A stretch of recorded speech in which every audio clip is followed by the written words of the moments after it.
You're listening to Mad Radio. Mad Radio. Mad Radio. Make a difference.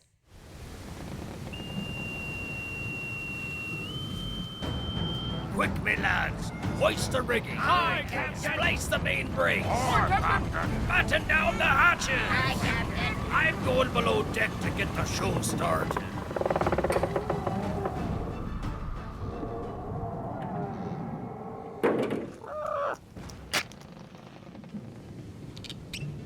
And now, coming straight out of the galley, the Gordon Ramsay of the Seven Seas, the salty seaweed bay himself, Brendan McCarty. Well, thank you, Petey. Welcome in, all you scallywags, you swashbucklers, landlubbers, hornswogglers, and salty dogs to the Peg Leg Podcast, a show where we delve into the lives of fellow pirates and learn a bit more about the unsung heroes among us all.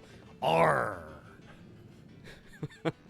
This week, we travel to Upper Administration to speak with an individual who started as a part-time math instructor at MJC in 1994, fresh out of grad school. He was hired in 1995 as a full-time math instructor. That's not that long, folks. Fast forward, he served for 7 years as the Dean of Science, Math, and Engineering.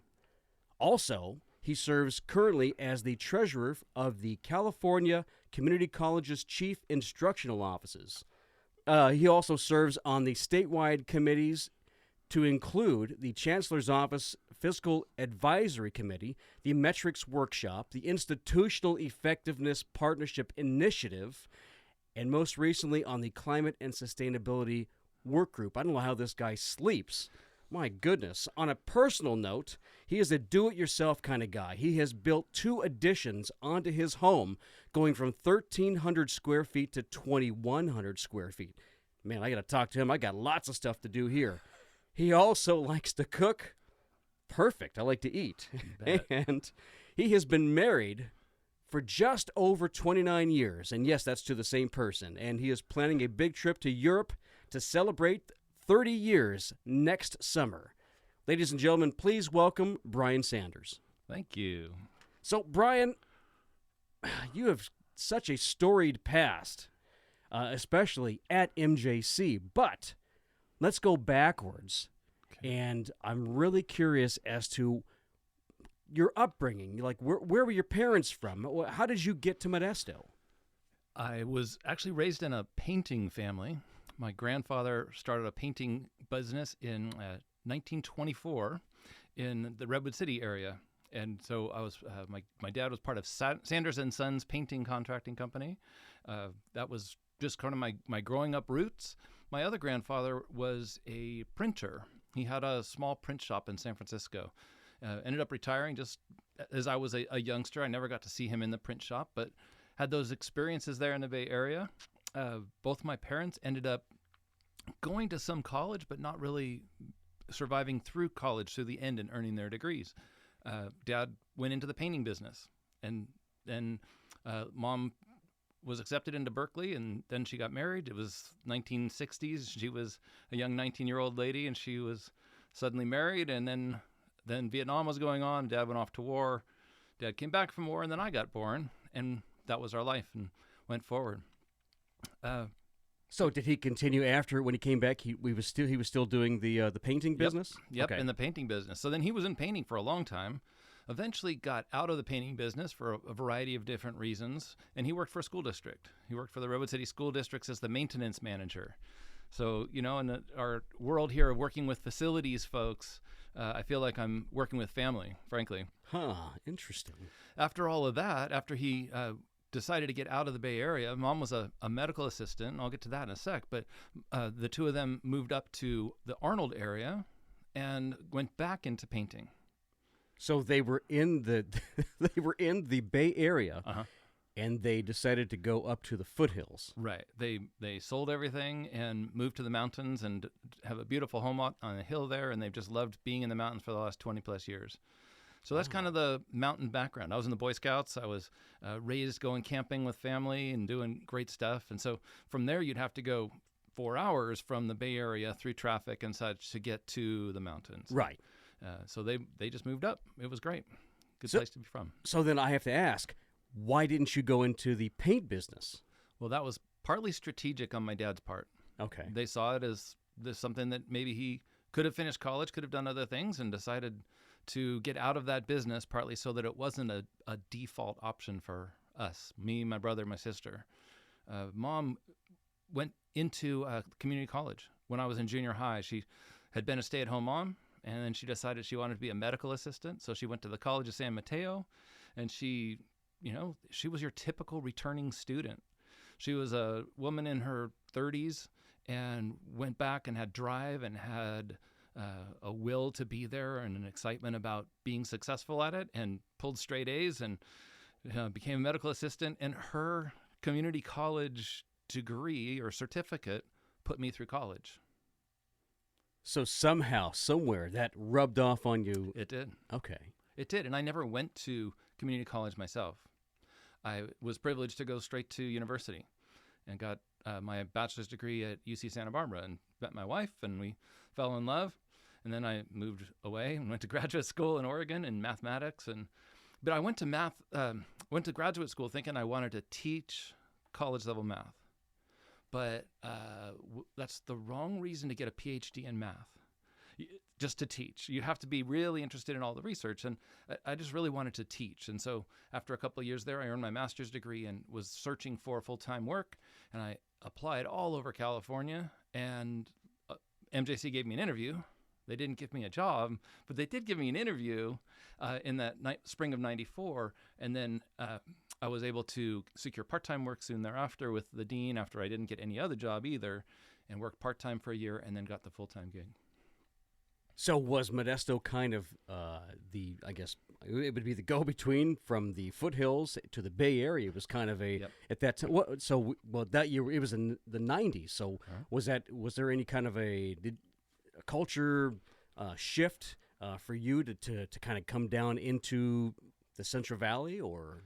It was a choice to come here because I was in the Bay Area and there was positions available up and down the peninsula, but I kind of wanted a more traditional lifestyle where my wife and I could have children, could own a home, could, raise kids as the primary thing. And we were able to buy a home in Modesto, and she was a stay-at-home mom for much of that time, although she was also got her degree in accounting and then got her CPA license. And so she would work during tax season on a part-time basis as an accountant, which is a great service to her bosses because they looked for, that's when the workload is huge, right? So having a CPA come out of the wings, Right. it was great. And then as the kids grew up, she was able to go full-time with the company. And now your kids are fully grown, right? Yes, they And are. They're all in college. College or out of college. Yeah. My oldest is married and is serving as a preschool teacher in Davis after earning her degree in human development at UC Davis. And my middle girl just knocked out a nursing program in 4 years from beginning to end. Wow. Her journey really resonates with me doing the guided pathways work because I was her dad at orientation. And we walked into the orientation session, and the lady handed us a green sheet of paper and said, okay, to get done with this degree in 4 years, do these courses each semester for 4 years and you'll be done. And she did the courses that she was told to do, and she finished in 4 years, and it was a glorious thing. So there's the middle one. She got her nursing degree, and she's now serving as a nurse in Arcadia, is the name of the town. Okay. And then the youngest one is in school at UC Irvine. She's studying biomedical engineering, trying to, we don't know exactly what she's going to do with it, but it's pretty exciting stuff. So outside of work, you I believe one of the things that I read was that you're a do-it-yourself kind of guy. So were you self-taught? Did you kind of how did you learn some of the skills that you used to especially put additions onto your house? I don't know exactly how I learned everything. I'm just sort of I'm a learner by watching other people do things and just by doing them myself. Okay. When I was a kid, I'd go out into my dad's garage and we would use a saw. We'd cut pieces of wood up. We'd screw other stuff together. We'd make things. Some of my best memories are going to grandfather's house. He had a wood shop, and we made go-karts. We made little projects, and we just did things in together there in the garage, which was really fun. And then when I first got married, I kind of wanted to have something to do to learn woodworking. And my father-in-law's a woodworker, and I was also trying to, develop relationships with my new family, my in-laws. And so I said, hey, Bruce, will you teach me some woodworking? Can we make a secretary's desk for Debbie? And so we did. And it was a 5-hour drive in between their house and ours, but we'd go down every other weekend or so and work on this thing and build the drawers and do all the finish work. And it was really cool. So I learned some of that. And then later on, just did it. You just picked it up. I mean, part of it is just being a worker, a digger. I spent my years in college working for PG&E. And the classic thing about PG&E in public service workers is 5 guys standing around watching one guy work. Yeah. I was the guy in the bottom of the hole digging. Oh. And all the other guys were supervising, right? And I distinctly remember the foreman coming by, and he looks at me and was like, okay, Brian, go a little deeper there, a little deeper. Yeah, so I made it deeper. Oh, my gosh. And so I just worked my way through college doing that kind of work. And it was plumbing. We were in Chinatown a couple weeks ago and was able to walk down the middle of Chinatown and point at the front storefronts and say to my family, hey, I was in the basement of that place and I was running the gas lines in there, 30 years ago. So it was kind of a cool background to be able to be a part of that. And they're still standing. The buildings are still standing. Okay, good. Yes. Yeah. It's not like that San Bruno area that blew up Right. under a gas line. Right. That was bad. Ooh. So what are some of the things that you pride yourself in? I pride myself on, first, treating people with kindness and courtesy, dignity and respect, just seeing the good in everyone, seeing the fact that, you and I are sitting here looking at each other, and both of us are on our 3rd or 4th different job in the district. That's true. But and we've worked together in all of those environments, but it's all been towards the same goal of trying to serve our students, trying to help them be successful. So Right. I see all the people that we're working with out there as that same goal-driven, purpose-driven folks trying to achieve good results for our students. At the same time, we're all just trying to get through life together. We're all trying to navigate the relationships and the financial issues and everything else. We're all trying to raise our families and feed our kids, and that's kind of the function of a job. So there's that, but we've got a purpose-driven job. It's pretty exciting. Right. And really the purpose of this is to go ahead and so that people know a little bit more about you. Right. That you have a family. You're not just a face in Right. at a place that everyone goes to work for 8 hours a day, 5 days a week or whatever it is. Right. Yeah, absolutely. So what are some of the things that motivate you then? It's really helping students, right? We talk about students we always focus on degrees and certificates. Yes. But when you look at students, they come to us and they want to do what they want to do in life. They see an opportunity to advance their knowledge and advance their lot in life, whatever that is. And so we're successful when we've helped that student achieve whatever their goal happens to be. And sometimes in a position like mine, we can get too focused on FTES generation, which is just them being in the class, or we can get too focused on our degree counts and our certificate counts. And those are great things. They're fantastic, and they each have, now under our new funding formula, they each have a trigger for us of some additional funding. But there's a lot of things that people come to us to get trained on that helps them succeed and meet their financial goals for their family that don't trigger those financial pieces of the funding formula. And that's really where community Right. comes in. Right.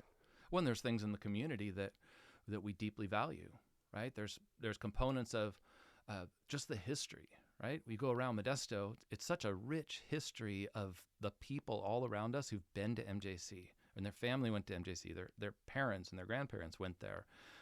And everyone's got a connection, and everyone has a story of their favorite professor and the department and what they learned. And it's just a terrific history to be a part of. And then in my role, you ask what motivates me. A lot of what motivates me is doing my job as well as I possibly can on the back end, behind the scenes, making ourselves move forward more effectively so that other people don't have to worry about that. Because when I was a math faculty member, I really relied on the division running smoothly and Right. scheduling and payroll and all those things happening smoothly. So the more I can do my job well, the more effectively everyone else can do their job. What is it then? Well, I guess you already kind of summed it up, but what do you like about the MJC community? The dome, if you will, the place where we work and kind of, it's most of our lives if we put in 30 years. It's hard to place, but it's also something that I have been unable to find in some other places that I've looked. I went to Columbia for 7 years, and Columbia's got a wonderful family atmosphere. It's really great. It's a small college community. It's rich. It's neat interrelationships. Things can go much more quickly through at Columbia College just because it's fewer people. You can get everybody in the room together. And I learned a lot. I learned a lot about people there. What I see at Modesto is really that same heart, the same desire for people to work together, the same goal-oriented nature. And it's people genuinely caring about the work that they're doing, caring about the students, walking folks across campus to, in your role, let's just say a student walks in and they're kind of lost. They're looking for the West Campus Library, and you could point, but because you're the guy that you are, you're going to stand up, you're going to walk them out there, and at the very least, you're going to literally point right across the quad, if not walk them over there and take them to the second floor and introduce them to the librarian, right? That's the MJC way. And it's not common outside of our college or outside of our valley. Many colleges are still very much process-oriented. They're, I do my job. The students are kind of left to fend for themselves. And everybody's trying to do this stuff better. But that MJC, there's just a spirit of helpfulness and caring that I find really refreshing. So you've been away for quite some time from the MJC collective community. Now you're back, and you've got all this, experience over time. What do you hope to bring to the table this go around? And what are you trying to leave, I guess, maybe a legacy of? Great question. So like I said, I was away at Columbia for a while and learned a lot, grew a lot as a leader, and then I saw this opportunity opening up back at Modesto.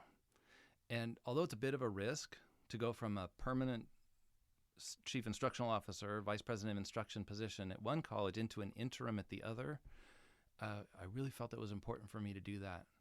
MJC has always been home for me. It's in many ways where I grew up. I started off with 25 years old teaching math. Many students were older than I was and have really grown up and become an adult, a functioning member of society, if you will, here in Modesto. It's my home. In the 7 years that I was up at Columbia, I kept my home here. Debbie and I have lived here the whole time. I had kids in high school, and so we stayed here. I'm committed to the town of Modesto, committed to the people of Modesto, committed to the things that we value here in our community. I'm committed to MJC. Although I've been away, it's been almost impossible to just sort of let things go down here. I've been watching, I've been observing, I've been nurturing, I've been trying to keep relationships up, and that's really what I'm trying to keep going forward, is restoring that sense of family that maybe we've lost through COVID and through some conflicts and such over the years, and helping all of us be successful together and helping our students be successful. But really, it's a homecoming for me. And it's been great, Brandon. Seeing you in the office, seeing Wendy there, and seeing the deans, and seeing people in all sorts of different offices around campus. And everybody's been so warm and welcoming. It's been a fantastic homecoming. Well, when you are not at MJC, Yep. Where do you like to eat? I like eating all over the place. All over the place. So locally, where do you like to eat? Some of your favorite places? if it's a special occasion, I like going to Mike's Grill House. Okay. Back, especially when Mike was there, there's this guy, he's running a restaurant, and it just kind of felt real homey. You feel the same thing when you go down to Conchetta and you see the owner, he's there, and he comes out at the end of the night and he's sitting at the tables and having a glass of wine with you. And there's that same valley spirit, that same hominess that's involved in those kinds of restaurants. We go to Papa Pablo's all the time. It's around the corner from our house, and just, a great place to have food together. And I don't know, we go all And they have over. great hummus, too. And they have great hummus, and Yeah. you name it, they got it. Huh. Well, tell us a funny story or experience that you've had either professionally or personally. I'm a pretty straight guy, right? I'm just kind of square, and everybody knows that. So I like to just by the numbers, right? Just by the numbers, right? That's just how we do things. But I for whatever reason, I have a thing with horses. Yeah, there's they have a thing for, I don't know what it is. I go for a horse ride. I'm not a horseman, but I go into, let's just say, a trail ride, and there's these guys there, and they're going to be hosting the trail ride, and they look around and they find my daughters, and they put them on these cute little pony horses, and they see my wife, and she's not a big horse person either, so they'll put her on this nice old mare or whatever, and they look at me and they're like, okay, well, our big beast of a horse hasn't had a good ride recently, so let's put this guy on there. And then they send us off into the backwoods somewhere, and I swear every time I get out there, something crazy happens. Whether it's a horse deciding that he's got a scratch, an itch on his back, and he's going to roll over with me sitting on top of the horse. Oh, wow. Trying to jump out of the way as fast as I can. Or the horse deciding that, he's got a scratch on his belt. There seems to be scratching involved in this. There's an itchy belly, so he's going out over the manzanita at the cliff's edge trying to scratch his belly on the manzanita. That was a fun one. Probably the most hilarious one was out in the Midwest. So we're out going on a trail ride. It's the flatlands. It's the grassy areas. There's a forest. It's in Wisconsin. It's with Debbie's family. And they told us, don't let the horses eat. Well, it's really hard to keep that horse from eating, right? Yeah. So I was being really good. I wasn't let the horse eat, right? And then we came around the corner, sort of within sight of the barn, and my horse decided it was done with me, and it was going to go back to the barn where it was going to get its feed trough. And it starts, going for it. It goes around the corner, takes off from everyone else. I'm like holding this horse back. It goes around the corner, and I'm told, don't let the horse eat, right? So I'm trying to get the horse not to, and then it's rearing up, and I'm holding on for dear life just as the whole family comes around the corner and sees this horse going crazy and me trying not to fall off the side. So it's just a thing, me and horses. Well, maybe I think after the first time that I had a problem, I probably wouldn't get back on a horse. There's some wisdom in that perhaps I don't have. Goes back to my stubbornness, probably. Me and the horse, who's more stubborn? Who has been your biggest influence, either professionally or personally, in your life? Yeah, personally, I mentioned my grandfathers earlier. That my grandfather, who we did the woodworking together, he was kind. He had great stories. He had a great laugh. He was caring about all of us as kids. He was interested in what we were doing, and he was just a great guy. And he was the guy that I've sort of aspired to be over the years. On the professional side, I mentioned, getting started in '94. My dean at the time, many people in the MJC community, the retirees in your feed, will remember Lance Thompson. And Lance he was this mountain of a man. He was a huge guy, and he had a huge heart. And he was an engineer, so he had accuracy and precision in what he did, and he laughed through the whole thing, and he made it warm and welcoming.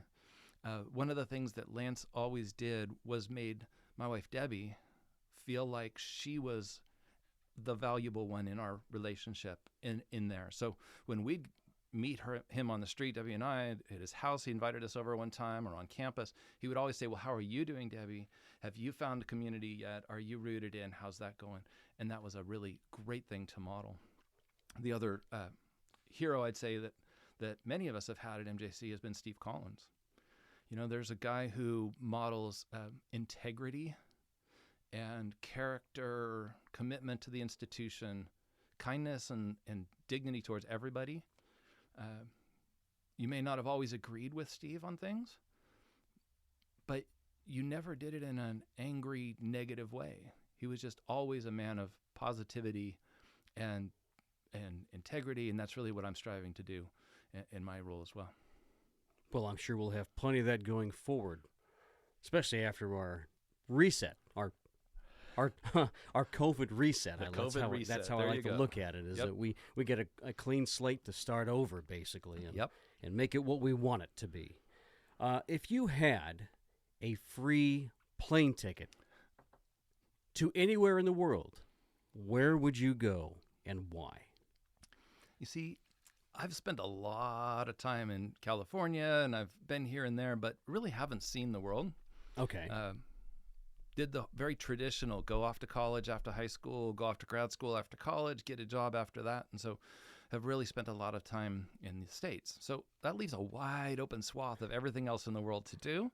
And being a nerd, what I would do would be to list out all the different random places that I might want to go to, and then create a random number generator device of some kind, whether it's made out of wood, like a die, or maybe just using Excel, because, it's me. So I would make an Excel-based random number generator and then pick the top 3 places and get myself like a ticket from place to place to place. But I'd have to do them in, minimal travel time order between the 3 or 4 places. Just. So there's nothing that is on your mind that you're like, man, I have got to go there before I get too old to move around. I have to see blank. I have to go here. I try not to put myself in a position where I can't fulfill goals. Okay. But I also like to look forward to what is coming. So I mentioned going to Europe next year. Right. So in summer of next year, we're going to go on a German river cruise. We're going to go down the Rhine. We're going to go to Paris. We're going to see what's to see in Paris. We're going to go to Amsterdam. We're going to go on down to Switzerland. From there, we're going to go into Italy, and we're going to see what's there. And I guess while I'm there, I'll think about what I'm going to see the next time. But I'm really looking forward to getting to see some other parts of the world that I haven't seen because I've been, here in Modesto. Well, that's fair enough. If you had only 3 albums to listen to for the rest of your life, you couldn't choose anything else. It was just the 3 albums that you could listen to. What would those albums be? Probably Dire Straits, Brothers in Arms. Why? I don't know. It just goes back to my roots as a kid. It was just the thing, and I love the guitar solos. I love the whole nature and the style of how Mark Knopfler plays. He's one of my guitar heroes. Another one is Brad Paisley, and I just love his Mud on the Tires album. It was just one of his first ones. It really, and he's a kick. He's great to see in concerts. I love Brad Paisley's songs just because they tell a story, and the story makes you think. It makes me think. I think about whether it's a story I agree with or don't agree with, but it's fun. Is that the guy who redid Flowers on the Wall? I don't know. Okay. I may be wrong. And a third one? I hadn't thought about that, but I would probably go with just kind of a piano and guitar mixed acoustic set, because one of the things that I need in life is a lack of words. In our jobs, we talk all the time. And so just listening to guitar music, listening to acoustic piano music. I have a friend named Neil Patton. He's this amazing musician in Oregon. We went to college together there when I was at University of Oregon, and he's got acoustic piano. And I just listen to him when I'm trying to do thoughtful work. If I'm writing a report, if I'm working on reading something, I can't listen to words of a song. So I like to listen to that acoustic piano, acoustic guitar covers, that kind of stuff. Excellent. Any parting words of encouragement? Let's call it a 90-10 rule. 90-10 rule. 90-10 rule. I'm convinced that at least 90% of all the people that we work with are just 100% ready to move on, and just ready to collaborate and ready to be on the same page and ready to move beyond some of the struggles that we've had. it's COVID has been a struggle, but we've had struggles with each other. And I think 90% of us are just ready to go forward. And then there's some other people that are continuing to be frustrated and those things. And I think it's really important for us to focus our attention on the 90%, because we've got this big institution and this big collection of students that we're trying to serve. And with our 90%, we're just going to do the very best work that we can, moving our big institution forward and helping our students succeed. Excellent. Well, thank you so much for being on the podcast, for letting us delve into your brain for a minute. And I would tell you to walk the plank, but we're not going to do that. I'll walk a plank for you. Thank you very much once again. Yeah, thanks for having me. It's been a really good time being here. Thank you. Well, the winds are picking up and the barnacles are collecting on the bow. Time for us to set sail, me hearties. This episode was brought to you by the Snake Oil Salesman of St. Louis. Produced by myself. Edited by that winged rat, Patchy. And music by a bunch of baby ducks. And as always, remember, keep your booty close and your sword sharp, lest you find yourself swabbing the deck on the bottom of Davy Jones's locker. Until we meet again.